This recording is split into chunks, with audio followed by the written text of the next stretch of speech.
So hello guys, આજે છે 6 September 2024. So let start. તો આજે આપણે સૌપ્રથમ ટોપિકના ઓવરવ્યુ જોઈએ. તો સૌપ્રથમ છે સર્વોચ્ચ અદાલતનો નવો ધ્વજ અને ચિહ્ન આપવામાં આવ્યા છે.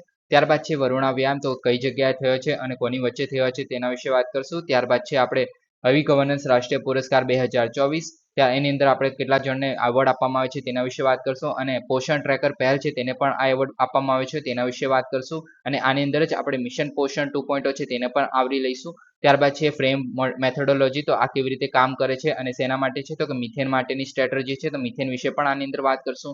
ત્યારબાદ છે સોમેટ લિસ્ટ, તો આપણે જે ડ્યુઅલ યુઝડ ગુડ્સ જે કહીએ છીએ તો તેના માટેનું આ લિસ્ટ છે તો તેના વિશે વાત કરશું. અને ત્યારબાદ કેન્દ્રીય ઔદ્યોગિક સુરક્ષા બળ છે, તો કોલકાતામાં આમને સુવિધા સરખી રીતે નથી આપવામાં આવી રહી એવું કહેવામાં આવી રહ્યું છે, તો એના વિશે વાત કરશું. ત્યારબાદ છે બાંદીપુર ટાઈગર રિઝર્વ એ ન્યૂઝમાં છે તેના વિશે વાત કરશું. ત્યારબાદ છે કોર્ણાક જનજાતિ છે એ ન્યૂઝમાં છે, તો એના વિશે વાત કરીને આજનો લેક્ચર જે છે એ કન્ક્લુડ કરશું. So please subscribe, like and share જો તમને આજનો લેક્ચર અને ટોપિક ઇન્ટરેસ્ટિંગ લાગી રહ્યા હોય. તો હવે આપણે સૌપ્રથમ ટોપિક છે સર્વોચ્ચ અદાલતનો નવો ધ્વજ અને ચિહ્ન. તો ભારતના રાષ્ટ્રપતિએ તાજેતરમાં નવી દિલ્હીમાં જિલ્લા ન્યાયતંત્રની 2 દિવસીય રાષ્ટ્રીય પરિષદમાં સુપ્રીમ કોર્ટના નવા ધ્વજ અને ચિહ્નનું અનાવરણ કર્યું છે. તો આના વિશે વાત કરીએ તો ધ્વજ વિશેષતાઓ જોવા મળે છે, જેમાં કાનૂની અને સાંસ્કૃતિક વારસાના કેન્દ્રીય પ્રતીકો જોવા મળે છે, જેમાં અશોક ચક્ર, સુપ્રીમ કોર્ટની બિલ્ડિંગ, ભારતનું બંધારણ અને વાદળી રંગ પણ જોવા મળે છે. તો તમે જોઈ શકો છો વાદળી કલર છે, સુપ્રીમ કોર્ટની બિલ્ડિંગ છે, નીચે બંધારણ છે અને અહીંયા ઉપર અશોક ચક્ર પણ છે. ઓકે, હવે સર્વોચ્ચ અદાલતના ચિહ્નની વાત કરીએ તો ભારતીય સર્વોચ્ચ અદાલતનું છે અને અહીંયા એમાં યતો ધર્મસ્તતો જયઃ જે દેવનાગરી લિપિમાં લખાયેલું છે. ઓકે, તમે જોઈ શકો છો. અને આની અંદર આપણે સુપ્રીમ કોર્ટ જોવા મળે છે, બંધારણની પુસ્તક જોવા મળે છે અને ઉપર અશોક ચક્ર પણ જોવા મળે છે. ઓકે, શબ્દ સમૂહનો અર્થ જોઈએ તો સંસ્કૃતનો અભિવ્યક્તિ છે, જ્યાં ધર્મ છે ત્યાં જ વિજય છે, અથવા તો જ્યાં ધર્મ અથવા ન્યાય છે પ્રવર્તે છે ત્યાં જ વિજય છે એવું લખાયેલું છે. આવો આનો અર્થ થાય છે જે યતો ધર્મસ્તતો જયઃ છે એનું. ઓકે, તો આવા ક્વેશ્ચન જે છે પૂછાઈ શકે છે એક્ઝામમાં, તો યાદ રાખવા. આજે જે સર્વોચ્ચ અદાલત દ્વારા માન્ય ન્યાય અને ન્યાયપણાની જે સાર છે એનો સમાવેશ કરે છે આના દ્વારા. ઓકે, હવે આગળ ડિઝાઇન જોઈએ તો national institute of the fashion technology, તો આના દ્વારા ડિઝાઇન કરવામાં આવેલું છે અને કલ્પના કરવામાં આવી છે. તો આ જે છે એ ઘણું ઇમ્પોર્ટન્ટ બની જાય છે, આ યાદ રાખવું કેમ કે આ પૂછાઈ શકે છે. ઓકે, ઉપલબ્ધતા જોઈએ તો વિવિધ ડિઝાઇનમાં ઉપલબ્ધ છે, એટલે કે ક્રોસ ટેબલ, આપણે ક્રોસ ટેબલ ફ્લેગ મતલબ જોવા મળે છે, સિંગલ ટેબલ ફ્લેગ જોવા મળે છે, પછી પોલ ધ્વજ જોવા મળે છે, લાકડાની ફ્રેમ જોવા મળે છે, આપણે જે અશોક ચક્રને આ બધા બનાવેલા હોય છે મોસ્ટલી જે ફ્રેમ જોવા મળે છે કે મિનિસ્ટ્રીની જે ટેબલ હોય છે એના પર ક્રોસમાં જે 2 ઝંડા લગાડેલો હોય છે એવી બધી ડિઝાઇનમાં ઉપલબ્ધ છે. ઓકે, તો એ બધું યાદ રાખવાની જરૂર નથી, આ ઘણું ઇમ્પોર્ટન્ટ છે, યાદ રાખવું. ઓકે, હવે નેક્સ્ટ ટોપિક છે વરુણા વ્યાયામ. તો તાજેતરમાં ભારતીય નૌકાદળનું એક P-8-1 એરક્રાફ્ટ ફ્રેન્ચ નૌકાદળ સાથે વરુણા કસરતમાં ભાગ લેવા ફ્રાન્સ પહોંચ્યું છે. ઓકે, તો આના વિશે વાત કરીએ તો ભારત અને ફ્રેન્ચ વચ્ચે દ્વિપક્ષીય નૌકા કવાયત છે, તો આ યાદ રાખવું કે વરુણા વ્યાયામ જે છે એ નૌકા કવાયત છે અને ભારત અને ફ્રેન્ચ વચ્ચે છે, જેની શરૂઆત 1993માં થઈ હતી અને 2001માં એનું નામ ચેન્જ કરવામાં આવેલું વરણા. ઓકે, ભારત અને ફ્રાન્સના જે વ્યૂહાત્મક દ્વિપક્ષીય સંબંધો છે એને ઓળખે છે. 2024ની આવૃત્તિની વાત કરીએ તો આ જે છે ભૂમધ્ય સમુદ્રમાં થવાની છે. ઓકે, તો ભૂમધ્ય સમુદ્ર ક્યાં આવેલું છે બધાને ખબર જ છે. ઓકે, તો આ છે આપણું ફ્રાન્સ અને આ છે મેડિટેરિયન સી. ઓકે, અહીંયા ના ખબર પડતી હોય તો આપણું છે ઇન્ડિયા. ઓકે, એ મેડિટેરિયન સી જ્યારે આપણે ટ્રેડ કરતા હોય છે તો આપણે રેડ સી થઈને પછી આપણે મેડિટેરિયન સી થઈને પછી આગળ ફ્રાન્સ સુધી પહોંચી શકીએ છીએ. ઓકે, તો આ થઈ ગયું આપણું મેડિટેરિયન સી.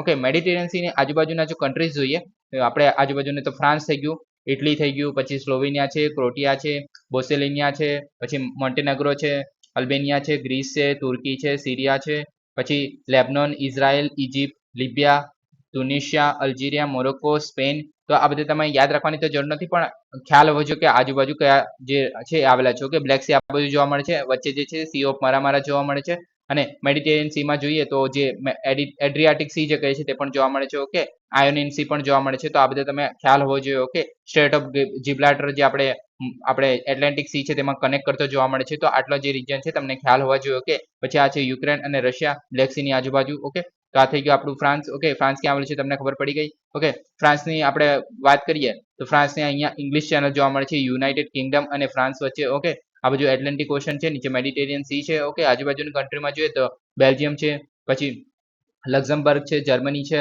સ્વિટ્ઝરલેન્ડ છે, ઇટલી છે, સ્પેન છે. ઓકે, તો આટલા જે કન્ટ્રી છે આજુબાજુ આવેલા છે, અને આ જે છે એક લેન્ડલોક કન્ટ્રી નથી, એટલે કે જમીનથી ઘેરાયેલી પણ છે અને સમુદ્રથી પણ ઘેરાયેલી છે. ફક્ત આપણે સમુદ્રથી ઘેરાયેલી છે અને મતલબ ફક્ત જમીનથી ઘેરાયેલી નથી, સમુદ્રથી પણ ઘેરાયેલી છે. ઓકે, હવે અદ્યતન વ્યૂહાત્મક કસરતોનો સમાવેશ થાય છે આની અંદર. બંને નૌકાદળો વચ્ચે તાલમેલ અને આંતર સંચાલન ક્ષમતાને ઉજાગર કરે છે, તો આટલી વસ્તુનો આની અંદર સમાવેશ થશે. ઓકે, હવે આગળ જોઈએ તો મુખ્ય સહભાગીઓમાં જોઈએ તો ભારતીય નૌકાદળ P-8-1 જે છે એ એરક્રાફ્ટ તો આની અંદર ભાગ લેશે. દરિયાઈ દેખરેખ અને સબમરીન વિરોધી યુદ્ધ ક્ષમતાઓ દર્શાવે છે આ જે એરક્રાફ્ટ છે તે ઓકે કસરતોમાં મુખ્યત્વે ભાગ ભજવે છે. વરુણ કવાયતમાં ભાગ લેવા માટે ભારતીય નૌકાદળનું યુદ્ધ જહાજ જે INS સાબર છે તે પણ આમાં ગયું છે ફ્રાન્સના તુલોન પાસે. ઓકે, હવે સંયુક્ત કામગીરી વધતી જતી અભિજાતપણું અને જે જટિલતા છે એને પ્રતિબંધિત કરે છે. ઓકે, હવે આની અંદર જે P-81 જે એરક્રાફ્ટની વાત કરી. ઓકે, તો આનું ઉત્પાદન છે એ બોઈંગ દ્વારા કરવામાં આવ્યું છે અને લાંબા અંતર multi mission maritime petrol aircraft છે. ભારતીય નૌકાદળમાં ટુપોવેલ Tu-142 એરક્રાફ્ટના વૃદ્ધ કાફલાને બદલે છે, એટલે કે આ જે એરક્રાફ્ટ હતું તેની ચેન્જ કરીને આપણે P-81 એરક્રાફ્ટ આપણે યુઝ કરીએ છીએ. ઓકે, તો આ થઈ ગયું આપણું Varuna mission, Varuna exercise. Okay, હવે નેક્સ્ટ છે ઈ ગવર્નન્સ રાષ્ટ્રીય પુરસ્કાર 2024. તો આ જે છે ઇવેન્ટની વિગત જોઈએ આમાં. તો પ્રસંગ જે છે ઈ ગવર્નન્સ પર 27મી રાષ્ટ્રીય પરિષદ હતી. ઓકે, આ 27મી પરિષદ હતી, તમે યાદ રાખી શકો છો. 3 અને 4 સપ્ટેમ્બરે થયેલી અને મુંબઈમાં થયેલું. ઓકે, પુરસ્કારોની શ્રેણી જોઈએ તો કયા કયા શ્રેણીમાં પુરસ્કારો આપવામાં આવે છે, તો ટોટલ 5 શ્રેણી છે આની અંદર. ઓકે, તો સરકારી પ્રક્રિયામાં રી-એન્જિનિયરિંગ કરીને પછી નાગરિક કેન્દ્રિત સેવાઓ પ્રદાન કરવા માટે ઉભરતી તકનીકનું એપ્લિકેશન, ઈ ગવર્નન્સમાં જિલ્લા કક્ષાની પહેલ છે, શૈક્ષણિક અને સંશોધન સંસ્થાઓ દ્વારા નાગરિક કેન્દ્રિત સેવાઓ પર સંશોધન, ટોચના ટેકનોલોજીકલ સોલ્યુશન પહેલની નકલ. ઓકે, તો આટલા ક્ષેત્રમાં જે છે આ એવોર્ડ આપવામાં આવે છે ઈ ગવર્નન્સ માટે. ઓકે, હવે આની અંદર એવોર્ડના ઘટકો જોઈએ તો ટ્રોફી આપવામાં આવે છે અને પ્રમાણપત્ર આપવામાં આવે છે. પ્રોત્સાહન તરીકે ગોલ્ડ પુરસ્કાર હોય તો 10 લાખ રૂપિયા આપવામાં આવે છે અને સિલ્વર પુરસ્કાર હોય તો 5 લાખ રૂપિયામાં આપવામાં આવે છે, જેનો ઉપયોગ જે છે એ પ્રોજેક્ટ કાર્યક્રમના અમલીકરણ માટે અથવા તો લોક કલ્યાણમાં સંસાધનોની ખામી દૂર કરવા માટે કરવામાં આવશે. ઓકે, હવે આ 16 લોકોને જે મળ્યો છે તો તેની વાત કરીએ તો આપણે બધા તો યાદ રાખવાની જરૂર નથી, પણ જે આપણે કેન્દ્ર લેવલના છે અને આપણા ગુજરાત માટેના મળ્યા છે તે યાદ રાખશો આપણે. ઓકે, હવે આપણે મોસ્ટ ઇમ્પોર્ટન્ટલી જોઈએ તો પોષણ ટ્રેકર, આના વિશે આપણે ડિટેલમાં જોઈશું, જે મહિલા અને બાળ વિકાસ મંત્રાલય છે એમના દ્વારા છે. ઓકે, એમના હેઠળ છે આખું. ઓકે, IGOT જે છે ઇન્ટિગ્રેટેડ ગવર્મેન્ટ ઓનલાઈન ટ્રેનિંગ જે છે કર્મયોગી ભારત માટે છે. ઓકે, સંસ્થાનું નામ છે. ઓકે, પછી એરિયા ઓફિસ વર્કસાઇટ મોનિટરિંગ અને જે ઇન્સ્પેક્શન મેનેજમેન્ટ સિસ્ટમ જે ગ્રામીણ વિકાસ વિભાગ દ્વારા બનાવવામાં આવેલું છે. ઓકે, તો આ ઈ ગવર્નન્સ માટેના જ આપણે પહેલો છે અને કયા સંસ્થા દ્વારા મતલબ લાગુ કરવામાં આવેલ છે તે સંસ્થાનું નામ છે અને પહેલનું નામ આ છે. ઓકે, આપણે આ યાદ રાખવાની તો જરૂર નથી મારા ખ્યાલથી. ઓકે, હવે શિક્ષણ સેતુ પછી છે રાજકિશન સાથી તબક્કો પણ અલગ અલગ રાજ્યના છે, જેમ કે આસામના છે, રાજસ્થાન સરકારના છે, તો આપણે યાદ નહીં રાખીએ. ઓકે, પછી ડિજિટલ કોમર્સ અને ઓપન નેટવર્ક જે ઉદ્યોગ અને આંતરિક વેપાર પ્રોત્સાહન માટે વિભાગ છે. ઓકે, તો એના દ્વારા આ છે.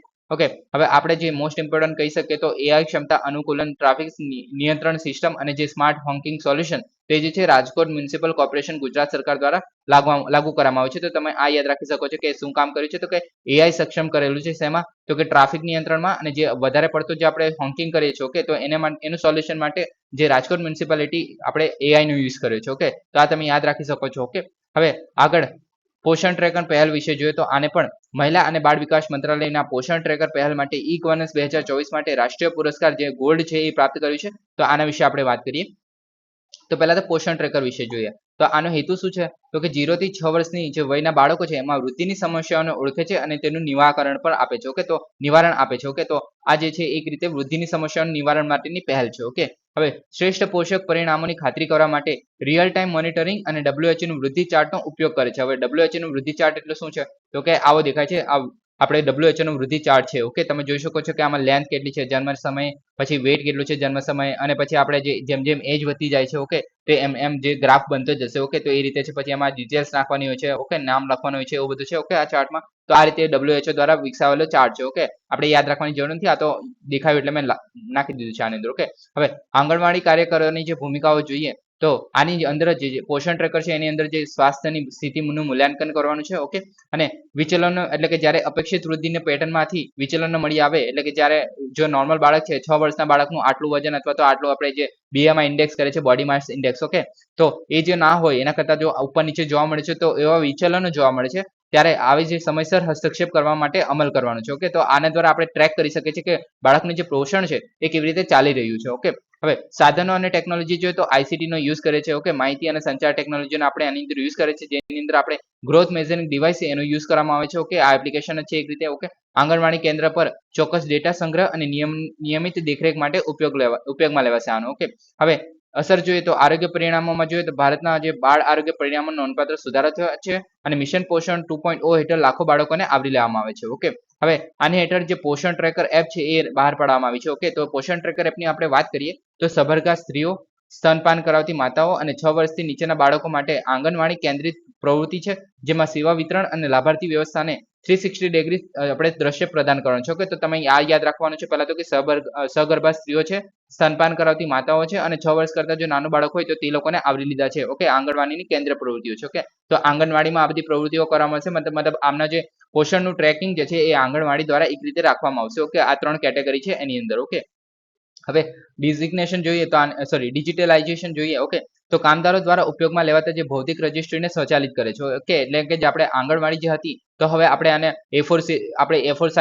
સાઇઝને આપણે શીટ પર પ્રિન્ટ કરાવીને પછી આંગણવાડી દ્વારા એને મતલબ સચવાતું હોય એની જગ્યાએ આપણે શું કરી શકીએ, જે આનું જ આપણે ડિજિટલ ફોર્મેટમાં જે ત્યાં આંગણવાડીમાં જેટલા કામ કરતા લોકો છે તેમને આમને શીખવાડીને પછી એને આપણે કામ કરાવી શકીએ છીએ. જેમાં સ્માર્ટફોનમાં આપણે આપી દેવા છે, જેમ કે આંગણવાડી કાર્યકરોને કાર્યક્ષમ સેવાના વિતરણ માટે ગવર્મેન્ટ ઈ માર્કેટ દ્વારા મેળવેલો સ્માર્ટફોન આપવામાં આવે છે, જેની અંદર આ જે એપ્લિકેશન છે એ ચાલશે અને જે આપણા જે આ 3 કેટેગરીના જે વ્યક્તિઓ છે, જે સ્ત્રીઓ છે, ઓકે, તો એમને આ ટ્રેક કરવામાં આવશે. જેવી રીતના કે આ ચાર્ટ હતો એમાં કેવી રીતના ટ્રેક કરવામાં આવતું હતું એવી જ રીતે આવો ચાર્ટ જે છે આની એપની અંદર અવેલેબલ હશે. ઓકે, તેથી આપણે જે બાળકોને જે ન્યુટ્રિશન છે, પોષણ ક્ષમતા છે, ઓકે, તેને આપણે ઇઝીલી હેન્ડલ કરી શકીએ એના માટે. ઓકે, હવે આધાર અને સુલભતા જોઈએ તો ટેકનિકલ સપોર્ટ, તો દરેક રાજ્યમાં એક નોડલ વ્યક્તિની નિમણૂક કરવામાં આવશે જે ટેકનિકલ સપોર્ટ અને એપ સાથે સમસ્યાનું ઉકેલ માટે કરે છે. ઓકે, એટલે કે સમસ્યાનો ઉકેલ માટે મતલબ કે હવે જો એપ્લિકેશનમાં કોઈ પ્રોબ્લેમ આવી તો જે આંગણવાડીમાં જે કામ કરતા લોકો હોય છે તો મતલબ તમને ખબર છે કે કેવા હોય છે કે એમને મતલબ જે ત્યાં થતો હતો 12 પાસ કરેલા લોકો હશે, એમાં સ્ત્રીઓ હશે, પાછી એમને જે ડિજિટલ નોલેજ હોય છે તે ઘણું ઓછું હોય છે.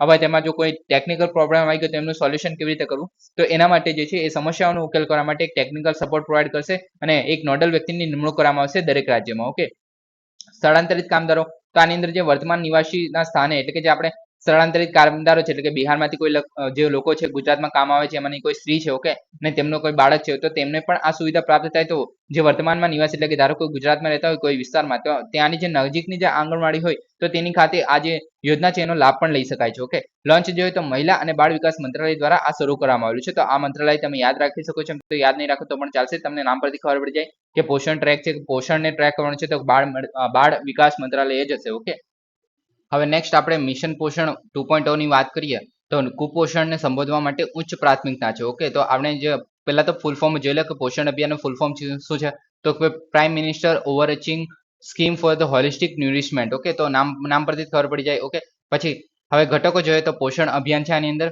આંગણવાડી સેવાઓ છે, કિશોરીઓ માટે યોજનાઓ છે, લાભાર્થીઓ જોઈએ તો બાળકો છે 0 થી 6 વર્ષના, પછી સબર્ગા સ્ત્રીઓ છે અને સ્તનપાન કરાવતી માતાઓ છે. જે આગળ 3 કેટેગરી હતી એ 3 કેટેગરી આની અંદર પણ છે. ઓકે, હવે પોષણ અને વિતરણ જોઈએ તો પૂરક પોષણ આપવામાં આવે છે, તો કે આંગણવાડી કેન્દ્રો પર ગરમ રાંધેલું ભોજન આપણે મળી શકે છે કે આંગણવાડી પર તમે જઈને પછી ત્યાં ભોજન કરી શકો છો, કાં તો તમે ઘરે રાશન લઈ પણ જઈ શકો છો, કાચું રાશન નહીં પણ, એટલે કે જે આંગણવાડીમાં તમને જે ભોજન બનાવ્યું હોય તે જે છે તમે તમારા ઘરે પણ લઈ જઈ શકો છો, ત્યાં જઈને ખાઈ શકો છો. ઓકે, હવે ફોકસના વિસ્તારો છે તો આહારની વિવિધતા, ફૂડ ફોર્ટિફિકેશન, બાજરીનો ઉપયોગ, તો આ બધો છે આની અંદર આવરી લેવામાં આવી છે. ઓકે, તકનીકી એકીકરણ જોઈએ તો પોષણ ટ્રેકર છે. હવે પોષણ ટ્રેકરની આપણે એકદમ ઇઝીલી આપણે અત્યારે ઉપર વાત કરી કે કેવી રીતના ટ્રેક કરવાનું છે બાળકો માટે. ઓકે, દેખરેખ અને સંચાલન માટે ટેકનોલોજીનો લાભ લે છે અને માન્યતા પ્રાપ્ત જે પ્રયોગશાળામાં પોષણની જે ગુણવત્તા છે અને પરીક્ષણમાં સુધારો કરે છે. ઓકે, એટલે કે જે વૈજ્ઞાનિકો છે જેમ કે આપણે ફૂડ ફોર્ટિફિકેશન જે કહીએ છીએ, ઓકે, આપણે જે ઘઉંનું અથવા તો ચોખાનું જે આપણે ફોર્ટિફિકેશન કરીને આપણે જે ન્યુટ્રિશન છે વધારવામાં આવે છે. ઓકે, તો એ રીતે જે છે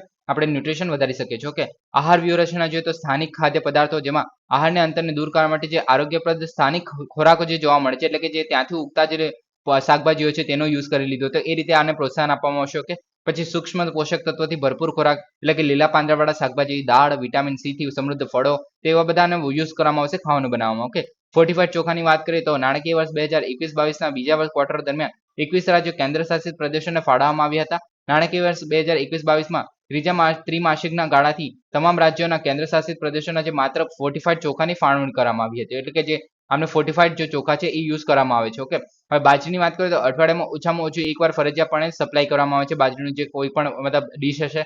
સ્વાદિષ્ટના સ્વરૂપમાં ટેક હોમ રાશન અને ગરમ રાંધેલા ભોજનને એકીકૃત કરવામાં આવે છે બાજરીમાં જ. ઓકે, મતલબ બાજરીનો કોઈ યુઝ કરીને મતલબ બાજરી આપણે ખાવામાં યુઝ કરવાનું છે. ઓકે, અઠવાડિયામાં એકવાર. ઓકે, હવે બિહેવિયર ચેન્જ કમ્યુનિકેશન, તો જે ફોકસ શું છે આની અંદર, તો કે સામાજિક અને વર્તણૂક જે પરિવર્તન છે એના પર સંચાર કરવાનો છે, એટલે કે જે આપણે સોશિયલ અને બિહેવિયર જે ચેન્જ છે કમ્યુનિટીનું એ કરવાનું છે. ઓકે, એના માટે પરિવર્તનકારી પરિવર્તનને આપણે પ્રોત્સાહન આપવાનું છે કે જન આંદોલન કરવાનું છે એના માટે ઓકે સમુદાય આધારિત ઇન્વેન્ટ્સ કરવાનું છે એટલે કે જે પોષણ પદ્ધતિઓ બદલવા માટે નોંધપાત્ર વ્યૂહરચના બનાવવાની છે આવશ્યક સંદેશાઓના પ્રસાર માટે પ્લેટફોર્મ પૂરું પાડવાનું છે અને સબર્ગા અને સ્તનપાન કરાવતી જે સ્ત્રીઓ છે અને તેમના પરિવારો આમાં જોજો તમને પરિવારને પણ આવરી લેવામાં આવે છે અને તેમને યોગ્ય પોષણ અને આરોગ્ય વર્તનને સલાહ આપવામાં આવે છે ઓકે એટલે કે જે આરોગ્ય મતલબ બાળક છે એને કેવી રીતના પોષિત રાખવું અને એને કેવી રીતના સંભાળ રાખવી તો તેના પર સલાહ આપશે જે આંગણવાડી હશે તે ઓકે આની અંદર ઓકે મિશન પોષણ છે તેની અંદર ઓકે હવે નેક્સ્ટ ટોપિક છે food recovery to avoid methane emission તો food recovery to avoid methane emission જે છે એક નવી પદ્ધતિ છે તો એનું કેવું એવું છે કે જો આપણે મતલબ એનાલિસિસ કરીને એવું કહે છે કે જો આપણે દરેક ફૂડ બેંક જે છે આપણે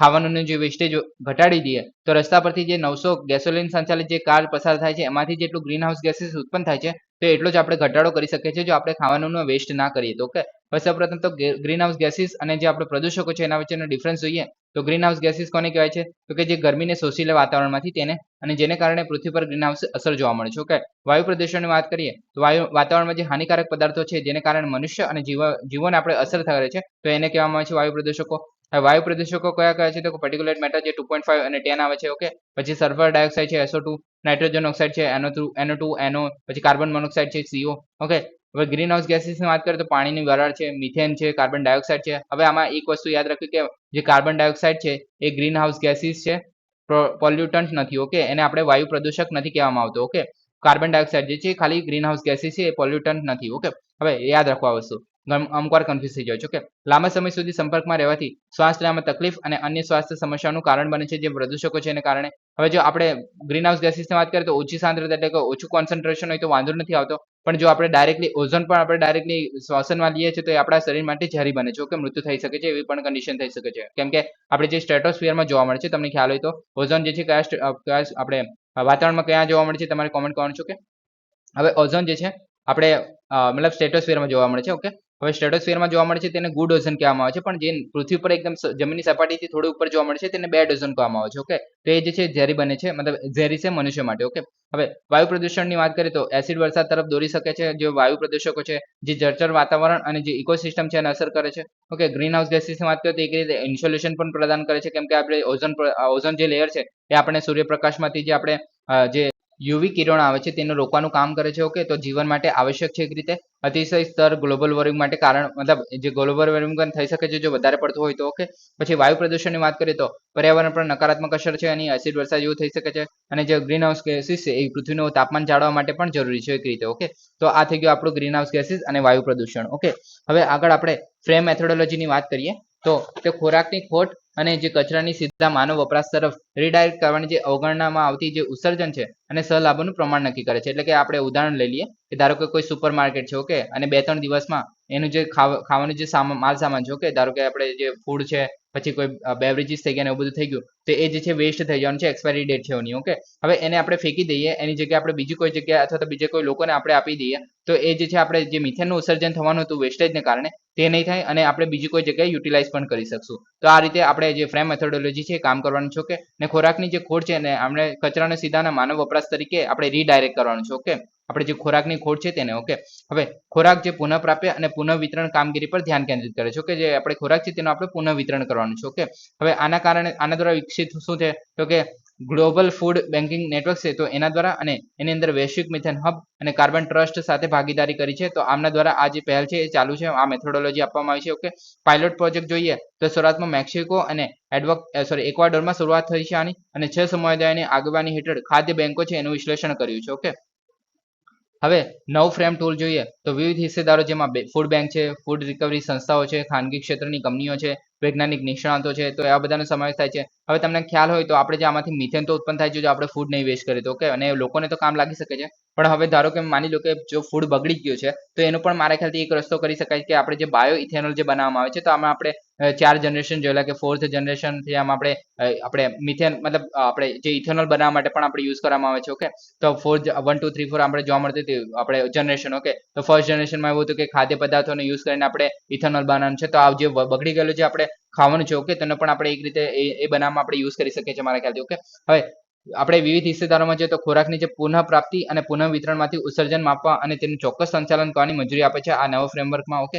હવે ગ્લોબલ મિથેન હબ વિશેની વાત કરીએ તો એનું મિશન છે કે મિથેન ઉત્સર્જનમાં ઘટાડવા માટે સમર્પિત છે, એક પરોપકારી સંસ્થા છે અને મિથેન ઘટાડવા માટે ફાળામાં આવેલા જે પરોપકારી સંસાધનો છે એને નોંધપાત્ર રીતે પ્રોત્સાહન આપવાનો હેતુ છે આનો. ઓકે, યોગદાન જોઈએ તો ક્લાઇમેટ એન્ડ ક્લીન એર કોએલિશન છે એના માટે એને $10 મિલિયન દાન કર્યું છે. ઓકે, અને 30 દેશોમાં તેમના મિથેન ઉત્સર્જનમાં ઘટાડો કરવાની યોજના વિકસી છે જેમાં નાણાકીય સહાય કરે છે. ઓકે, તો આ થઈ ગયું આપણું ગ્લોબલ મિથેન હબ. ઓકે, હવે મિથેનની જ આપણે વાત કરીએ તો હાઇડ્રોકાર્બન અને કુદરતી ગેસનો પ્રાથમિક ઘટક છે, આપણે બધાને ખબર જ છે. ઓકે, કાર્બન જોવા મળે છે, બાકીના 4 આપણે હાઇડ્રોજન જોવા મળે છે. ઓકે, અને આગળ જોઈએ તો વર્તમાન ગ્લોબલ વોર્મિંગના લગભગ ત્રીજા ભાગ માટે જવાબદાર છે. ઓકે, મિથેન જે છે આપણે ગ્લોબલ વોર્મિંગ માટે જવાબદાર છે. ઓકે, હવે અલ્પજીવી ગ્રીનહાઉસ ગેસીસ છે એટલે કે આપણે એક દાયકા સુધી એટલે કે 10 વર્ષ સુધી જીવી શકે છે. ગ્લોબલ વોર્મિંગ પોટેન્શિયલ આનું ખાસું છે કેમ કે 20 વર્ષમાં CO2 જેટલું આપણે કરે છે ઉત્સર્જન એના કરતાં 80 ગણું જે છે એ વધારે કરે છે જે આપણે મિથેન છે તે. ઓકે, હવે આની અંદર પરિણામો જોઈએ તો ગ્રાઉન્ડ લેવલ ઓઝોન પ્રદૂષણ તરફ દોરી જાય છે. જેમ મેં કીધું કે આપણે જે ઉપરનો જે ઓઝોન છે તે આપણે ગુડ ઓઝોન કહેવામાં આવે છે, પણ નીચે જે રહેલો જે જમીન પર રહેલો જે ઓઝોન છે તે પ્રદૂષણ કરે છે, બેડ ઓઝોન કહેવામાં આવે છે. ઓકે, વૈશ્વિક સ્તરે દર વર્ષે આશરે 1 મિલિયન આવા કાળ મૃત્યુ થાય છે આના કારણે. ઓકે, પાકની ઉત્પાદકતામાં ઘટાડો કરે છે. માનવ સંચાલિત મિથેન ઉત્સર્જનના સ્ત્રોતો જોઈએ તો કૃષિમાંથી 40% જેટલું આપણે મિથેન ઉત્સર્જન થાય છે. ઓકે, જેમાં પશુધનને ઉછેરથી આંતરડાની આંથો અને ચોખાની જે ખેતી છે એને કારણે મિથેન જે છે વધારે પડતો ઉત્પન્ન થતો હોય એવું જોવા મળે છે. અને પશુ જે વાગોળે છે, ઓકે, જે ખાવાનું મોંમાં વાગડતા હોય છે એને કારણે પણ મિથેન જે છે ઉત્પન્ન થાય છે એવું કહેવામાં આવે છે. કે અશ્મિભૂત ઇંધણની વાત કરીએ તો 35% જેટલું મિથેન ઉદ્ભવ છે. ઓકે, જે કુદરતી ગેસ છે, તેલ છે, ગેસના ક્ષેત્રો છે, ખાણકામ વગેરે અને એમાંથી જે લીકેજ થાય છે એને કારણે. ઓકે, ઘન કચરા અને ગંદુ પાણીમાં પણ 20% જે આપણે મિથેન છે ઉત્પન્ન થાય છે, જે ડમ્પ સાઇટ છે, લેન્ડફિલ છે એના કારણે, સમર ટેકનોલોજી અને વ્યવહાર છે એને કારણે. ઓકે, પછી સંભવિત ઘટાડો જોઈએ તો જે સાબિતી તકનીકો અને પ્રથાઓ છે એના આધારે 2030 સુધીમાં આપણે ઉત્સર્જનના આશરે 40-45% ઘટાડો કરી શકીએ છીએ. ઓકે, જો સરખી રીતે આને ઇમ્પ્લિમેન્ટ કરવામાં આવે તો. ઓકે, મોટાભાગના જે ઉકેલો છે એ નકારાત્મક અથવા તો ઓછા ખર્ચા લાગુ કરી શકાય છે એના પર, અને ખાસ કરીને અશ્મિભૂત ઇંધણ અને કચરાના ક્ષેત્રમાં આપણે જોઈ શકીએ છીએ વસ્તુ. ઓકે, હવે નેક્સ્ટ ટોપિક છે સ્કોમેટ લિસ્ટ. તો સ્કોમેટ લિસ્ટની વાત કરીએ તો એનું ફૂલ ફોર્મ છે special chemicals, organisms, materials, equipment and technologies. Okay, હવે આ લિસ્ટની વાત કરીએ તો તમને ખ્યાલ હશે કે આપણે થોડા ટાઈમ પહેલા એક ડિસ્કસ કરેલો 2-3 મહિના પહેલા કે ડ્યુઅલ યુઝડ ગુડ્સ. ઓકે, જે પાકિસ્તાનથી આપણે ચાઇના તરફથી પાકિસ્તાનમાં લઈ જવાતું હતું ત્યારે ઇન્ડિયામાં આની ધરપકડ કરવામાં આવી હતી. ઓકે, ત્યારે આપણે ડિસ્કસ કરેલું સ્કોમેટ લિસ્ટ હશે. આજે ફરીથી ન્યૂઝમાં છે કેમ કે અપડેટ કરવામાં આવ્યું છે. તો કોના દ્વારા અપડેટ કરવામાં આવ્યું છે તો વાણિજ્ય અને ઉદ્યોગ મંત્રાલય હેઠળ જે directorate general of the foreign trade છે. ઓકે, તે એમના દ્વારા આપણે જે વર્ષ 2024 માટે અપડેટ લિસ્ટ પાડવામાં આવી છે. ઓકે, આ યાદી બહાર પાડવામાં આવી છે તો તેના વિશે વાત કરવાની છે. ઓકે, આના અંદર હવે સ્કોમેટ લિસ્ટની વાત કરીએ આપણે તો નાગરિક અને લશ્કરી કાર્યક્રમો માટે બેવડા ઉપયોગની જે વસ્તુઓ છે એની નિકાસનું નિયમન કરે છે. ઓકે, આવા બેવડા ઉપયોગની જે વસ્તુઓ એને જ કહેવામાં આવે છે ડ્યુઅલ યુઝડ ગુડ. ઓકે, એ જે છે આપણે નાગરિકો માટે પણ યુઝ કરી શકીએ છીએ અને લશ્કરી કાર્યક્રમો માટે પણ યુઝ કરી શકીએ છીએ. એક્ઝામ્પલ આપું તો કે ધારો કે કોઈ કેમિકલ છે તો HCl માની લો. ઓકે, હવે HCl જે છે આપણે લેબમાં પણ આપણે નોર્મલ લોકો યુઝ કરી શકે છે અને એનો જ યુઝ જે છે આપણે બાયોલોજિકલ વેપન્સ બનાવવા હોય તેમાં પણ આપણે યુઝ કરી શકીએ છીએ. કેમિકલ વેપન્સ બનાવે છે તેમાં પણ આપણે એનો ઉપયોગ કરી શકીએ છીએ. ઓકે, તો આ રીતે જે બંને આપણે યુઝ કરી શકીએ છીએ, આપણે એક જ વસ્તુને બંને રીતે યુઝ કરીએ છીએ કે નાગરિક તરીકે પણ અને લશ્કરી તરીકે પણ. ઓકે, તો એને કહેવામાં આવે છે ડ્યુઅલ યુઝડ ગુડ અથવા તો બેવડા ઉપયોગની વસ્તુઓ. ઓકે, હવે સામૂહિક વિનાશક જે શસ્ત્રો જોવા મળે છે એટલે કે weapon of the mass destruction છે તેમની ડિલિવરી અને સિસ્ટમના વિકાસમાં ફાળો આપી શકે તેવી વસ્તુઓ પર ધ્યાન કેન્દ્રિત કરે છે જે સ્કોમેટ લિસ્ટ છે તે. ઓકે, હવે રેગ્યુલેટરી ઓથોરિટી કોણ છે તો કે directorate general of the foreign trade. Okay, તો આના દ્વારા આ જે છે આખું રેગ્યુલેશન જોવા મળે છે. તો આ યાદ રાખવું કોના હેઠળ આવે છે, વાણિજ્ય અને ઉદ્યોગ મંત્રાલય છે એની હેઠળ આવે છે. ઓકે, સૂચનાઓ જોઈએ તો નિકાસ અને આયાતની વસ્તુઓ જે DGFT દ્વારા સૂચિત કરવામાં આવેલી જે સેકન્ડ શેડ્યુલ છે એની અંદર પરિશિષ્ટ 3 છે એની અંદર જે ઇન્ડિયન ટ્રેડ ક્લાસિફિકેશન હાર્મોનાઇઝ સિસ્ટમ છે એની અંદર જે છે આ નિકાસ માટેની વસ્તુઓ અથવા તો નિકાસ અથવા તો આયાત માટેની વસ્તુઓની યાદી આપવામાં આવેલી હોય છે. ઓકે, હવે આ યાદીની આપણે વાત કરશું થોડી વારમાં. ઓકે, હવે કાનૂની ફ્રેમવર્ક પહેલા તો જોઈ લઈએ તો કે વિદેશી વેપાર વિકાસ નિયમન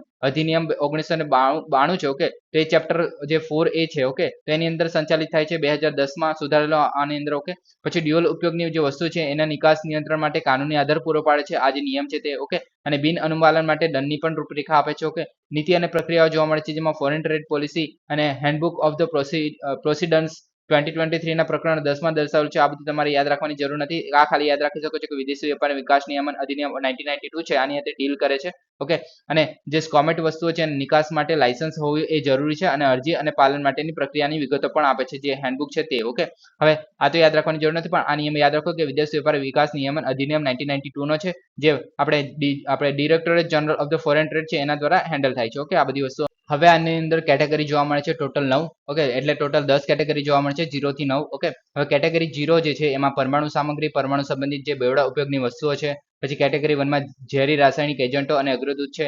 કેટેગરી 2 માં મટીરિયલ્સ અને મટીરિયલ પ્રોસેસિંગ ઇક્વિપમેન્ટ છે.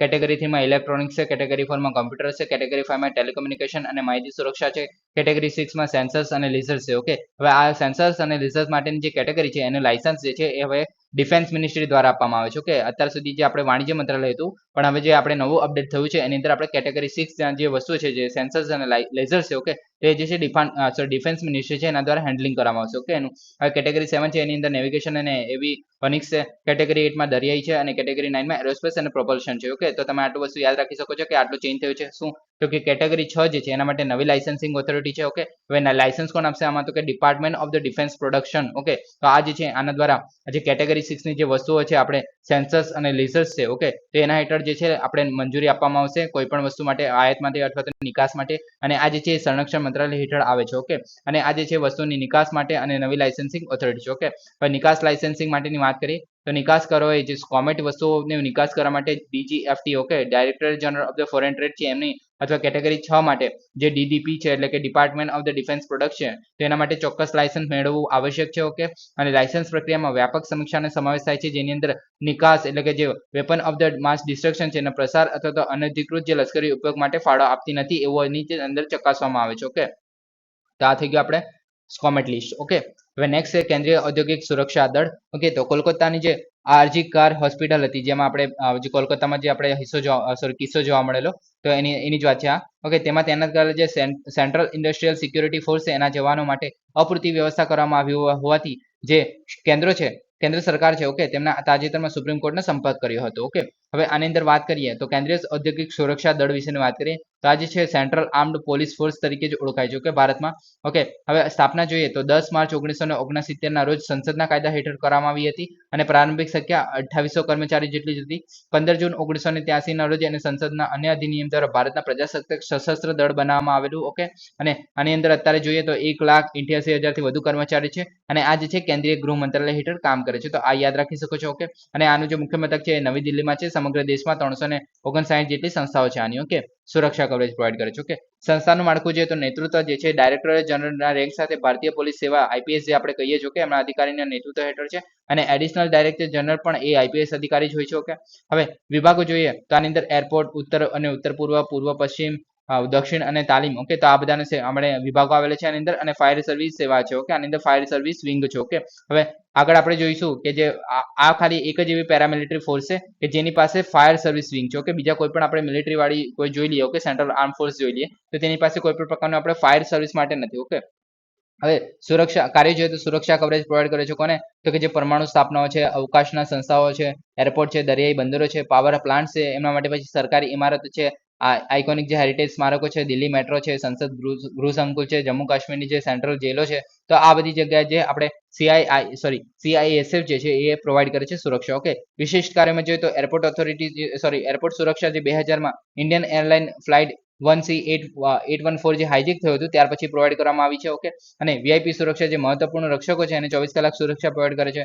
અગ્નિ સંરક્ષણ જોઈએ તો ભારતમાં સૌથી મોટા ફાયર પ્રોડક્શન જે સેવા છે એના પ્રદાતાઓમાંથી એક છે. ઓકે, માત્ર એક જ ફોર્સ છે જેની પાસે કસ્ટમાઇઝ અને સમર્પિત જે ફાયર વિંગ છે. ઓકે, જે કોઈની પાસે ફાયર વિંગ નથી, એટલે કે અગ્નિશામક દળો જે છે ફક્ત આની પાસે જ છે. ઓકે, 2008 પછી મુંબઈમાં આતંકવાદ હુમલો થયેલો ત્યારબાદ ખાનગી કોર્પોરેટ સંસ્થાઓ જે છે એની સુરક્ષા માટે કવચો સમાવેશ થાય છે આની અંદર, અને એના માટે વિસ્તૃત આદેશો આપવામાં આવે છે. ઓકે, હવે કન્સલ્ટન્સી સેવાની વાત કરીએ તો ખાનગી સંસ્થાઓ છે સુરક્ષા કન્સલ્ટન્સી સેવા પૂરી પાડે છે, એટલે કે ખાનગી લોકો પણ આમની પાસે કન્સલ્ટન્સી લઈ શકે છે. ઓકે, અને કન્સલ્ટન્સી સેવા માટે ઉચ્ચ માંગ છે અત્યારે. ઓકે, જ્યાં પ્રાઇવેટ સેક્ટર છે એની અંદર ખાનગી સંસ્થાઓ દ્વારા. ઓકે, જાહેર ઇન્ટરફેસની વાત કરીએ તો એરપોર્ટ, દિલ્હી મેટ્રો, આઇકોનિક જે સ્મારકો છે એના પર જનતા સાથે ઇન્ટરેક્શન થયા થતું હોય છે. ઓકે, આ લોકોનું. હવે નેક્સ્ટ આપણે બાંદીપુર ટાઈગર રિઝર્વ વિશે વાત કરીએ તો બાંદીપુર ટાઈગર રિઝર્વ જે છે મંદુર જે રેન્જમાં રેલ બેરિકેલમાં જે અટવાયેલા ટસ્કરને એલર્ટ હાથીની જે પેટ્રોલિંગ ટીમ છે એને તાજેતરમાં બચાવી લીધા હતા. ઓકે, હવે તો આપણે માટે ઇમ્પોર્ટન્ટ નથી, પણ બાંદીપુર ટાઈગર રિઝર્વ છે ઇમ્પોર્ટન્ટ છે, કેમ કે આપણે નીલગિરી બાયોસ્ફિયર રિઝર્વ જે કહીએ છીએ. ઓકે, તો તેનો હિસ્સો છે એના માટે. ઓકે, હવે બે સંલગ્ન જિલ્લાઓમાં સ્થિત છે, મૈસૂર અને ચામરાજનગર. ઓકે, આજે કર્ણાટકમાં છે.